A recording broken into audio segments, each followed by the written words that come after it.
Hello students, welcome to our channel science gamma. এখন তোমাদের class 9 ভৌত বিজ্ঞানের রায় ও মার্টিন প্রশ্নবিচিত্রার পেজ নাম্বার 285।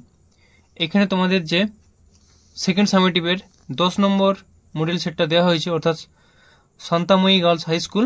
এখানে তোমাদের এই সেটের সমস্ত শর্ট কোয়েশ্চেন এবং যে সমস্ত গাণিতিক প্রবলেমগুলো আছে তার উত্তর এই ভিডিওটিতে দেব।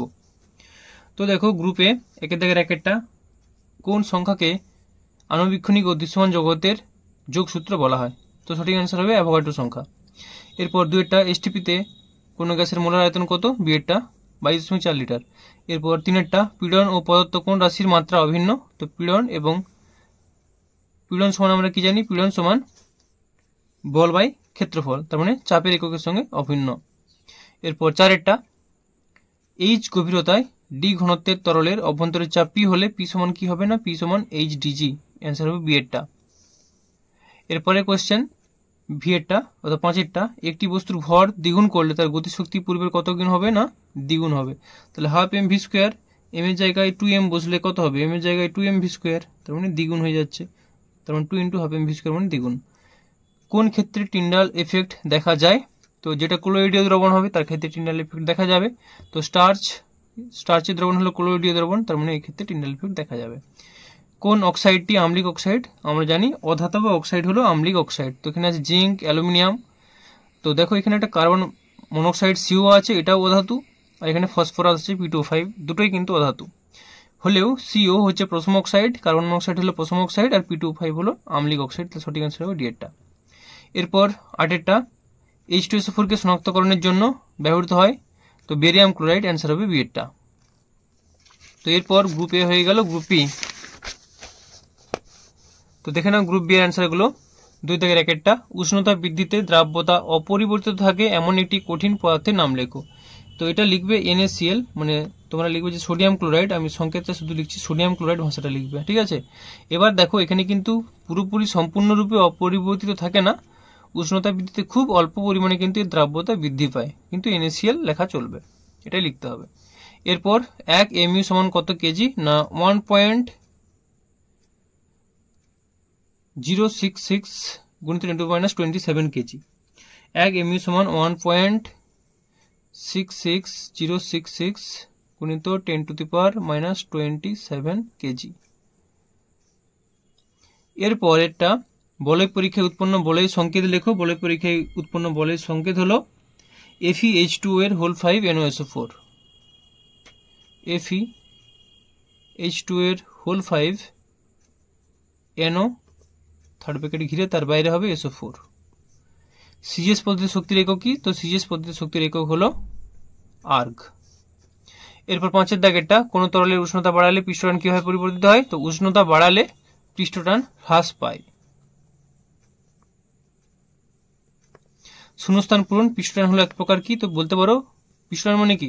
বল বাই দৈর্ঘ্য, তার মানে হলো এক প্রকার বল, একক দৈর্ঘ্যের প্রযুক্ত বল, একক দৈর্ঘ্যের স্পর্শতলের সঙ্গে লম্বভাবে প্রযুক্ত বল।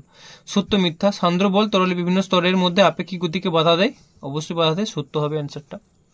এরপর চলে আসো গ্রুপ সি। গ্রুপ সি অঙ্ক কি আছে? গ্রুপ সি অঙ্ক দেখে নাও। 3 দাগের 5এরটা, 12 গ্রাম কার্বনকে অক্সিজেনে সম্পূর্ণ দহন করলে উৎপন্ন CO2 এর এসটিপিতে আয়তন কত?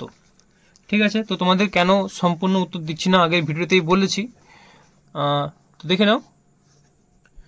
তাহলে দেখো, C+O2 থেকে CO2 প্লাস তাপ, তাহলে 12 গ্রাম, কারণ কার্বনের পারমাণবিক ভরটাই হলো 12 গ্রাম, তাহলে 12 গ্রাম কার্বনের থেকে CO2 পাচ্ছি কত? না 1 মোল। 1 মোল মানে 22.4 লিটার।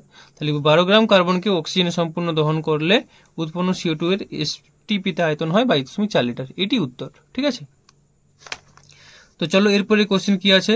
4 দাগের 1 এ একটা অঙ্ক আছে। 4 দাগের 1 এ, একটি বস্তুকে 100 সেন্টিমিটার সরাতে 400 আর্গ কার্য করা হয়, প্রযুক্ত বলের মান কত? আর ক্ষমতার ব্যবহারিক জানতে চেয়েছে। তাহলে দেখো, এখানে লিখে নেব প্রদত্ত ডি সমান, অর্থাৎ ডিসপ্লেসমেন্ট হচ্ছে 100 সেন্টিমিটার, ডাব্লিউ সমান 400 আর্গ, এফ সমান জিজ্ঞাসা চিহ্ন। আমরা জানি ডাব্লিউ ইজিক্যাল টু এফডি, তাহলে এফ ইজিক্যাল টু ডাব্লিউ/ডি, 400/100 সমান 4 ডাইন। তাহলে ক্ষমতার, তাহলে অ্যান্সারটা হয়ে গেল কিনা, প্রযুক্ত বলের মান হচ্ছে 4 ডাইন। তারপর বিয়েরটা, ক্ষমতার ব্যবহারিক কি? না ক্ষমতার ব্যবহারিক হলো ওয়াট। তো চলো এরপরে যে অঙ্ক আছে দেখে নাও। 4 দাগের 2এরটা, 4 দাগে 2টা কি বলছে, কোনো বস্তুকে জলে ডোবালে, না এটা নয় সরি, এর সঙ্গে যেটা আছে, মোমের আপেক্ষিক গুরুত্ব 0.95 হলে সিজিএস পদ্ধতিতে মোমের ঘনত্ব কত হবে? তো 0.95ই হবে। কারণটা কি দেখে নাও। তাহলে লিখবো মোমের ঘনত্ব সমান মোমের আপেক্ষিক গুরুত্ব গুণিত 4 ডিগ্রি সেন্টিগ্রেড উষ্ণতায় জলের ঘনত্ব। তাহলে মোমের আপেক্ষিক গুরুত্ব কোশ্চেনে দেওয়া আছে 0.95 গুণিত 4 ডিগ্রি সেন্টিগ্রেড উষ্ণতায় কত না 1 গ্রাম পার সেমি কিউব। যেহেতু জলের, এখানে ব্র্যাকেটে লিখবে যেহেতু জলের ঘনত্ব 4 ডিগ্রি সেন্টিগ্রেড উষ্ণতায় জলের ঘনত্ব 1 গ্রাম পার সেমি কিউব। তাহলে এটা 1 গুণ করলে এটাই থাকে, অর্থাৎ 0.95 গ্রাম পার সেমি কিউব মোমের ঘনত্ব, এটাই অ্যান্সার। এরপর 4 দাগের 3-এরটা কি বলছে দেখো, 4 দাগের 3-এরটা 27 গ্রাম জল সমান কত গ্রাম অণু জল। তাহলে সেটা দেখে নাও।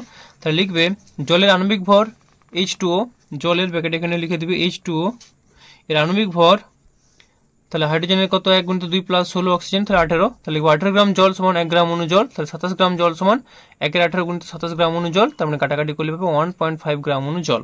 ঠিক আছে, এটি হলো অ্যান্সার। এরপর দেখো এর সঙ্গে আরেকটা কোশ্চেন দিয়েছে যে 2 মোল CaCl2 থেকে কত সংখ্যক Ca2+ ও Cl- আয়ন নির্গত হয়। তাহলে এখানে তোমাকে প্রথমে বিয়োজন বিক্রিয়াটা লিখে নিতে হবে, যে বিয়োজন বিক্রিয়া 2CaCl2 থেকে 2Ca2+ প্লাস 4Cl-। এমনি যদি 2টা আমরা না দিতাম, CaCl2 ভাঙলে কি হতো, Ca2+ প্লাস 2Cl-। এবার এখানে 2 মোল মানে 2 দিয়ে গুণ করে দেবো সবকে, তাহলে 2 দিয়ে গুণ করলে এটা হচ্ছে 2, আর এটা 2 তো অলরেডি ছিল, তাহলে 2 দিয়ে 4 হয়ে গেল।